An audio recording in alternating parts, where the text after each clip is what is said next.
And are you refreshed? Yes. Good. Now what? You know you've got it. You know you do.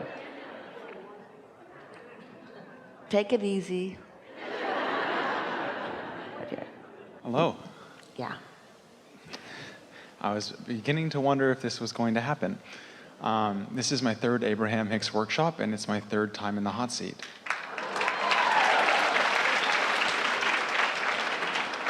That was a good response. Most people are just annoyed at that. I hear what you're saying about we're eternal beings and you're never going to get it done and Blah, blah, blah. more desires. It's good. But there's a lot of spiritual teachings out there also that say that the game we're in is something like transcending desires one by one until we eventually reunite with Source, and then we stop incarnating. incarnating. It's not transcending desires. What people think is transcending desire is taking the sting out of them.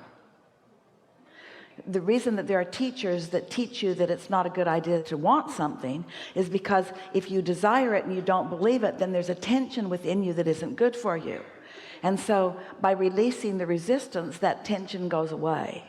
That's what we would call transcending the desire, would really be releasing the resistance in it and then becoming one with the desire. Yeah.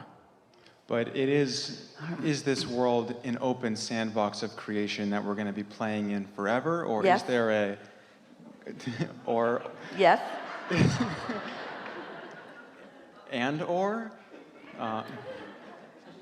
so do we ever reach a point where we kind of leave this octave or this level of the playground and go up to some other level entirely, or are we going to just keep coming back here, come back in the future, come back a different gender, come back a different height? That question comes from the perspective of a physical world who is playing in that sandbox that we were talking about earlier. But when you are continually and deliberately in concert with source energy, then you realize that there's no ending to the satisfaction that that perspective can bring you. Evolution and expansion is evolution and expansion. And in order to really enjoy evolution and expansion, there must be a place from which you are starting so that you can feel it as it unfolds.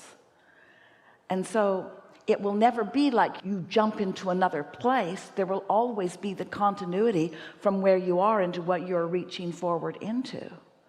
And we're not trying to get to anything in particular other than to catch up with everything we've found along the way that we want.